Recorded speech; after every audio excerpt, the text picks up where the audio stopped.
Sarvodaya public school शिक्षा का नया सवेरा। सर्वोदय पब्लिक स्कूल में हम शिक्षा को एक नई दिशा देते हैं। आधुनिक सुविधाओं और अनुभवी शिक्षकों के साथ हमारा लक्ष्य है बच्चों को एक ऐसा मंच देना जहां वो अपनी क्षमताओं को पहचाने और निखारें। चाहे शिक्षा हो, खेलकूद या सांस्कृतिक गतिविधियां, हर क्षेत्र में उत्कृष्टता हमारा वादा है। यहाँ हर छात्र के सपनों को उड़ान मिलती है और नैतिक मूल्यों के साथ उनका समग्र विकास सुनिश्चित किया जाता है। सर्वोदय पब्लिक स्कूल ज्ञान, संस्कार और सफलता का संगम। आज ही पंजीकरण करें और बेहतर भविष्य की ओर कदम बढ़ाएं। प्रेरणादायक वातावरण, शिक्षा और संस्कार का अद्भुत संगम। आज से भविष्य की तैयारी होलिस्टिक एजुकेशन के साथ आपके सपनों को दे एक नई उड़ान।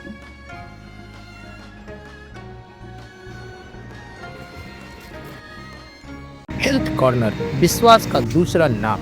1986 से सिधारी रामलीला मैदान पर उच्च कोटि की एलोपैथिक दवाओं का एकमात्र भरोसेमंद ठिकाना। उचित दाम, कुशल व्यवहार और तेज सेवा। अब घर बैठे पाएं दवाएं सिर्फ एक कॉल पर। हेल्थ कॉर्नर आमिर एजाज साहब के साथ आपकी सेवा में। संपर्क करें 9935906912। आजमगढ़ के हरबंसपुर स्थित रमा मल्टी स्पेशलिटी हॉस्पिटल एवं ट्रामा सेंटर में मरीजों की सुविधा बढ़ाने की दिशा में एक महत्वपूर्ण कदम उठाया है। अस्पताल में आकस्मिक हृदय रोग विभाग की शुरुआत की गई, जो हृदय रोगों के लिए संजीवनी साबित होगी। इस नई व्यवस्था का उद्घाटन आजमगढ़ के सदर सांसद धर्मेंद्र यादव ने किया।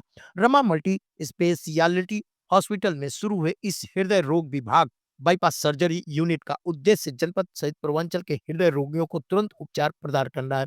लोकार्पण समारोह में सदर सांसद धर्मेंद्र यादव, विधायक दुर्गा प्रसाद यादव, गोपालपुर विधायक नफीस अहमद सहित जिले के प्रबुद्ध जन, नामचीन चिकित्सक, अधिवक्ता एवं गणमान्य व्यक्तियों की उपस्थिति रही। बता दें कि सांसद धर्मेंद्र यादव ने रमा हॉस्पिटल के निदेशक डॉक्टर अमित सिंह एवं उनकी टीम के प्रयासों की सराहना करते हुए कहा कि अब हृदय रोगियों को महानगरों की ओर नहीं भागना पड़ेगा। इस मौके पर विधायक दुर्गा प्रसाद यादव और विधायक नफीस अहमद ने भी रमा हॉस्पिटल की इस पहल पर समाज सेवा की दिशा में मील का पत्थर बताया। समारोह में doctor Rambachan Tripathi, doctor Manish Tripathi, doctor Furqan Ahmed, doctor Tyagi and Satyavant Singh, Pramod Singh, Amrit Robin, Avinash Singh, doctor Vinay Chauhan, doctor Anoop Singh Yadav, doctor Rajaram Yadav, doctor Tahir, doctor Farhan, doctor Taufiq, doctor Parvez Singh, doctor Khushboo Singh समेत अन्य लोग मौजूद रहे। मीडिया से बात करते हुए सांसद धर्मेंद्र यादव ने बताया कि आजमगढ़ समेत देश भर में हृदय रोग के मरीज लगातार बढ़ रहे हैं। ऐसे में रमा हॉस्पिटल द्वारा हृदय रोग विभाग की स्थापना एक पुण्य कार्य है। इसमें यहाँ मरीजों को त्वरित एवं सस्ता इलाज मिलेगा। मैं डॉक्टर अमित सिंह और उनकी टीम को बधाई देता हूँ।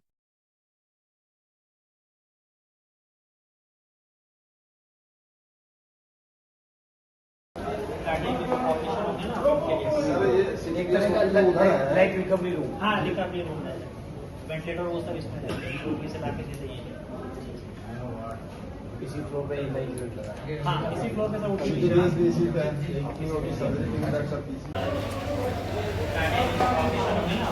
सर ये लाइट रिकवरी रूम, हाँ रिकवरी रूम है, वेंटिलेटर वो सब इसमें है, से लाके देते हैं। इसी फ्लोर पे ही यूनिट लगा है।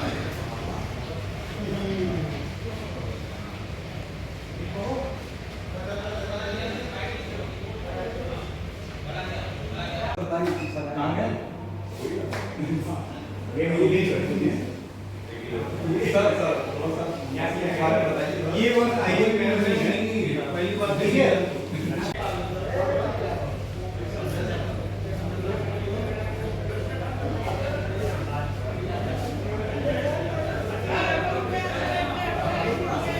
वही चल रहा है सर, 28 में कल तक चले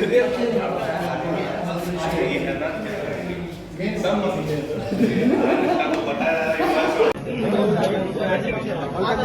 अंकल आप पहले किनारे किनारे हो जाओ, किनारे किनारे पिलाओ, चाय पिलाओ, तब तक सबसे पहले मैं डॉक्टर फुरकान सर को बुलाऊंगा। बुके ले आओ, बुके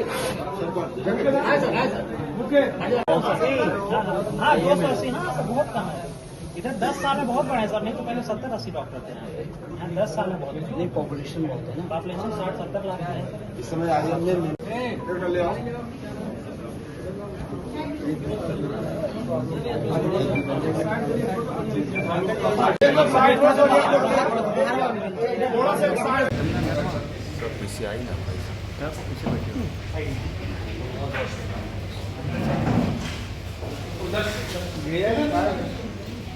क्या चीजें हैं और किस तरह से लाभकारी होगा? मैं इस मौके पर डॉक्टर अमित जी को बधाई देता हूँ, शुभकामनाएं देता हूँ। जो आज हार्ट के लिए ज़रूरी चीज़ें हैं, हालांकि यह कैथलैब का उद्घाटन भी आदरणीय राष्ट्रीय अध्यक्ष जी ने किया था और आज एक और नई यूनिट उन्होंने लगाई जो मैं सोचता हूँ और अत्याधुनिक है। उसके लिए मैं डॉक्टर साहब को, उनके पूरे हॉस्पिटल परिवार को बधाई और शुभकामनाएं देता हूँ। सर, इन मरीजों को क्या आयुष्मान कार्ड से भी सुविधाएं मिल सकेंगी? नहीं, बिल्कुल मिलेंगे, वो तो इम्पेनल्ड है हॉस्पिटल, मिलेंगी।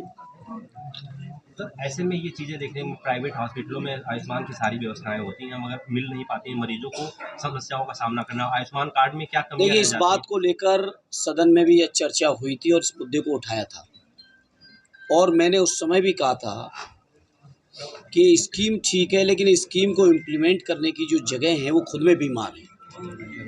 और मैंने आजमगढ़ के मेडिकल कॉलेज का भी जिक्र किया था। जो तमाम एम्प्लॉयज़ हैं, उन एम्प्लॉयज़ के सामने जो चुनौतियां हैं, परेशानियां हैं, उसकी भी चर्चा की थी।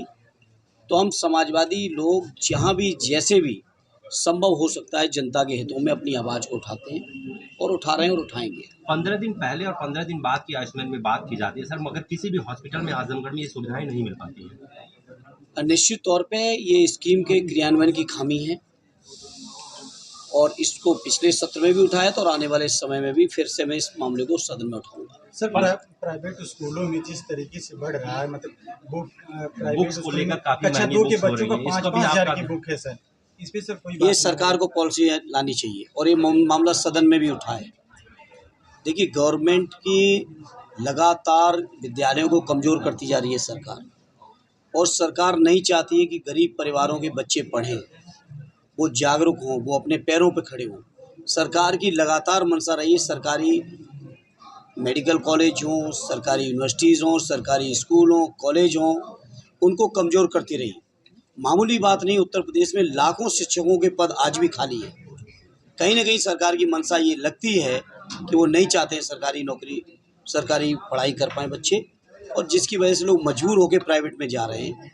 और प्राइवेट में जब जा रहे हैं तो उनसे मुंह मांगी फीस से लेके तमाम तरीके का जो शोषण हो सकता है वो हो रहा है। हैवी अमाउंट लिया जाता है प्राइवेट कॉन्वेंट स्कूलों में। बिल्कुल, क्या कर सकते हो, सरकार की मंशा ऐसी बनी हुई है। सर, लैंड जिहाद, फिर रोड जिहाद और फिर लव जिहाद के बाद नया आया है शरबत जिहाद। बाबा रामदेव ने कहा है कि ये शरबत जिहाद जो है इसको अलग करना होगा हिंदुओं से, क्या कहना है सर? देखिए, मैं ये जानता हूँ, कोई भी कुछ भी कहे, ये देश संविधान से चलेगा और संविधान में बाबा साहब से लेके हमारे सभी संविधान सभा के उस समय के लोगों ने इस देश को धर्मनिरपेक्ष देश बनाया है। कुछ लोगों को फैशन बन गई है कि देश में कैसे नफरत फैलाई जाए, अलग अलग तरीके की बातें कर रहे हैं, कोई हिंदू गांव बनाने की बात कर रहे हैं, कोई कुछ कर रहे हैं। इन बातों के लिए समाजवादी लोग लगातार इनके खिलाफ लड़ रहे हैं, लड़ेंगे, और जो बाबा साहब के सपनों का देश उसको बनाने के लिए हम लोग हर संभव संघर्ष भी करेंगे और बड़ी से बड़ी कुर्बानी देंगे। सर, आजमगढ़ के आप सांसद हैं सर। लगातार सर अखिलेश यादव जी का तस्वीर और जो आगरा के आपके राज्यसभा सांसद हैं उनकी तस्वीर के अपने पैरों के नीचे कुचल करके 12 तारीख को एक सम्मेलन करने जा रहे हैं और एक झंडा एक डंडा लेकर आने का आह्वान कर रहे हैं, क्या कहना चाहते हैं सर? ये सरकार द्वारा प्रायोजित है और ये जो करने वाले लोग हैं मुट्ठी भर, अगर इनको इस बात की गलत फहमी है कि इस तरह से आदरणीय अखिलेश यादव जी का अपमान करके वो सोच रहे हैं कि कोई बड़ी सफलता पा रहे हैं, तो उनको इस बात का एहसास होना चाहिए ये अपमान केवल माननीय अखिलेश यादव जी का नहीं है, या ये अपमान केवल रामजीलाल सुमन जी का नहीं है, ये अपमान पूरे पीढ़ी परिवार का कर रहे हैं। पीढ़ी परिवार के लोगों को लगातार जलील करने का प्रयास कर रहे हैं और कहीं ना कहीं पीढ़ी परिवार के लोग लोकतांत्रिक तरीके से, जो हमारे लोकतंत्र में मान्यताएं, उन तरीके से, उस रास्ते से चलकर इन चीज़ों का हम लोग जवाब देंगे। तरवा में सर गए थे आप क्या आज वहाँ का क्या अपडेट है? जी, तरवा में गया था मैं, उस चूँकि जब समय घटना के बाद लगातार सत्र था, आज मैं उस परिवार से, सनी के परिवार से जाके मिला, उनके पिता से मिला। उस समय जब मैं मिला था, मैं गया था मोर्चरी में, तो पिताजी उस समय मुंबई थे और उनकी साफ मान्यता ये है कि ये सुनियोजित हत्या है, ये सुसाइड नहीं हो सकती है। और जिस तरीके के सर्कमटेंसेस थे, तरवा थाने से मात्र 500 मीटर दूर पर तरवा हॉस्पिटल है, सामुदायिक स्वास्थ्य केंद्र, उसमें नहीं ले गए। आजमगढ़ और तरवा के बीच में इतना बड़ा मेडिकल कॉलेज है, उसमें नहीं ले गई पुलिस, और सीधे लाके डेड बॉडी को मोर्चरी पे यहाँ पे लाके जिला अस्पताल और उसके बाद मोर्चरी पे लाके रख दिया। उनके परिवार का साफ मानना है कि सनी की हत्या की गई है, पुलिस द्वारा सुनियोजित हत्या है।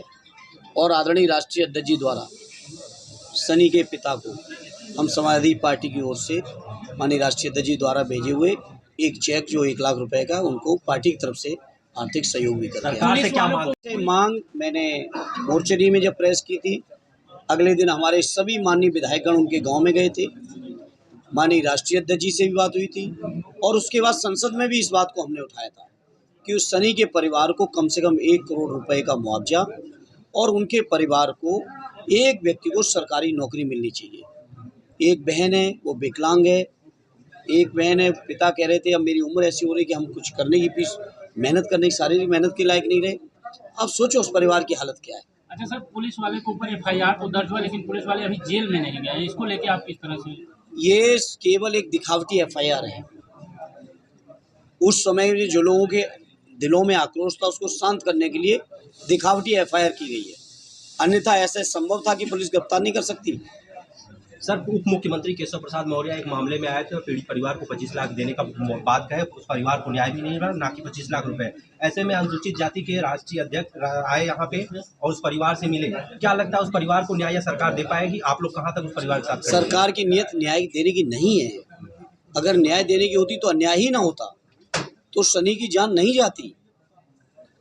15 तारीख को राष्ट्रीय अध्यक्ष अखिलेश यादव आ रहे हैं, क्या कार्यक्रम है और कितने घंटे तक जिले में रहेंगे? राष्ट्रीय अध्यक्ष जी मगरामा में पहुंच रहे हैं सबसे पहले, और मैं समझता हूं लगभग 5 से 6 घंटे वो आजमगढ़ में रहेंगे मौजूद।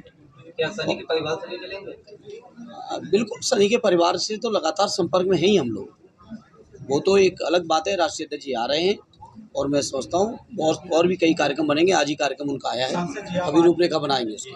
सांसद जी आप आजमगढ़ के सांसद हैं और यहाँ की पब्लिक अगर आपसे मिलना चाहती है तो मिल नहीं पाती। सर हम लोग का ये है कि एक कार्यालय का कहना है कि बहुत जल्दी, जैसे जब आते हैं सर 2 दिन सर जन सुनवाई जरूर किया करिए सर। बहुत जल्दी सर यहाँ पे आपको स्थायी कार्यालय भी मिलेगा। आपने नवरात्र में कहा था, लेकिन अभी तक नहीं हो पाया उद्घाटन। नहीं, लगातार हम लोग फंसे रहे सत्र वगैरह में। सर आने से 2 दिन पहले सर मैसेज हो जाए। बिल्कुल बिल्कुल, जनता दरबार इस बार लगातार 7 दिनों में सर जनता दरबार नहीं मिल पाता। अरे दरबार तो अलग कहने वाली बात होती है, दिन भर लोग मिलते हैं। सर वेदांता हॉस्पिटल में सर एक्सीडेंट होने से एक बच्चे का मतलब मौत हो गया सर, नॉर्मल एक्सीडेंट होने से।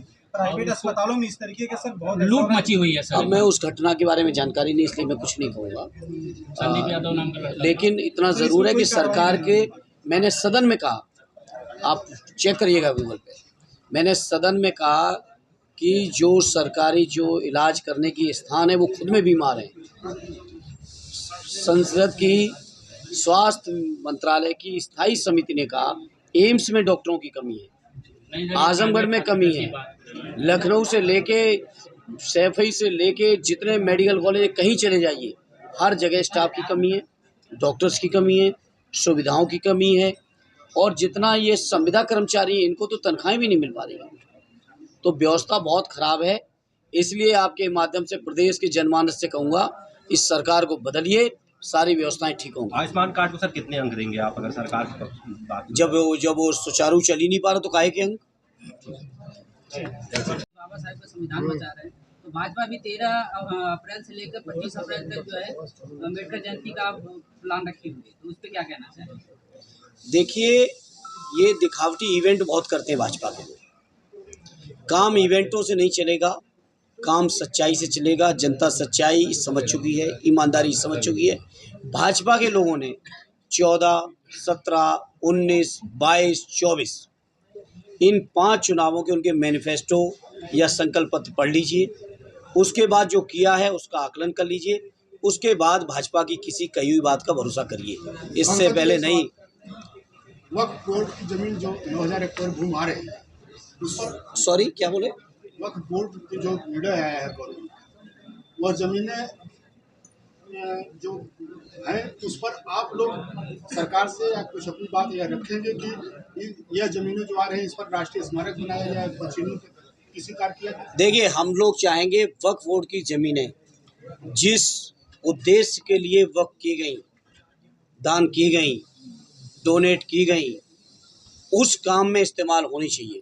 सरकार को इस दखलंदाजी नहीं करनी चाहिए थी और इस बात को हम लोगों ने सड़क पर भी जम के कहा, संसद में भी बिल के इंट्रोडक्शन से लेके जेपीसी के बाद जब दोबारा पास होने आया उस समय तक लगातार हम लोगों ने, समाजवादियों ने अपनी बात को रखा और सरकार ने, चूँकि संख्या का बल उन पे ज़रूर है, लेकिन जिनकी बैसाखियों पे हैं उन प्रांतों की जनता जिन्होंने वक्फ का विरोध किया, इस बिल का समर्थन किया है अमेंडमेंट का, उनको सबक सिखाएंगे, चाहे वो बिहार हो, चाहे वो आंध्र प्रदेश हो, चाहे वो उत्तर प्रदेश का भी एक आध छोटा सा इलाका हो। भविष्य में आप लोग सत्ता में आते हैं तो क्या इस कानून को पुराने जैसा अभी तो भविष्य की बात छोड़िए, अभी हम लोग माननीय सर्वोच्च न्यायालय में गए हैं और हमें उम्मीद है जिस तरह का संविधान विरोधी ये बिल है, अमेंडमेंट है जो लाए हैं, निश्चित तौर पर माननीय न्यायालय में ये स्टैंड नहीं करेगा। न्यायालय निश्चित तौर पर खारिज करेगा इस बिल को, ये उम्मीद है समाजवादियों को। गृहमंत्री साहब ने कहा था कि इस बोर्ड में कोई भी गैर मुस्लिम सदस्य नहीं होगा, जबकि बिल में साफ तौर पे लिखा है कि दो सदस्य इसमें शामिल। अब इसका जवाब गृहमंत्री से पूछिए। जो बिल में कहा, जो संसद में कहा, दोनों में कितना फर्क है वो सामने देखिए। इसलिए भारतीय जनता पार्टी के बारे में आज से नहीं, श्रद्धेय नेताजी ने हमेशा कहा, इनके कई मुंह हैं, ये अलग अलग मुंह का अलग अलग समय पे इस्तेमाल करते हैं, अलग अलग भाषा बोलते हैं समय के हिसाब से, लेकिन इनकी नीयत मुसलमान भाइयों की ज़मीन छीनने की है, दलित पिछड़ों का आरक्षण छीनने की है। नीयत तो अब देश और प्रदेश की जनता समझ चुकी है। उसके बावजूद भी आप लोगों का प्रेम लगातार उसी तरह के मीडिया घरानों से बना रहा है। नहीं, ऐसा कुछ भी नहीं है, किसी मीडिया घराने की बात नहीं। चौथे स्तंभ के तौर पे सम्मान हम लोग करते रहे मीडिया के, लेकिन ये मीडिया के भी लोगों को सोचना पड़ेगा कि हम जब सम्मान जो मिल रहा है उसके अनुरूप मेरा आचरण होना चाहिए। किसी के इशारे पे ये चीज़ें नहीं होनी चाहिए, किसी के द्वारा ऐड मिलने पर ये चीज़ें नहीं होनी चाहिए। और जहाँ तक उन मुख्यमंत्री साहिबा का सवाल है, मैं इतनी कहूँगा कि उनकी ये बदजुबानी ये साबित करती है कि भारतीय जनता पार्टी, आरएसएस क्या संस्कार देके अपने लोगों को बना रही है और बैठा रही है। ये उनके संस्कार बता रहे हैं जो उस तरह की बातें उन्होंने की। और मैं फख्र के साथ कहता हूँ, हमारे समाजवादी साथियों ने कभी किसी की गरिमा नहीं गिराई।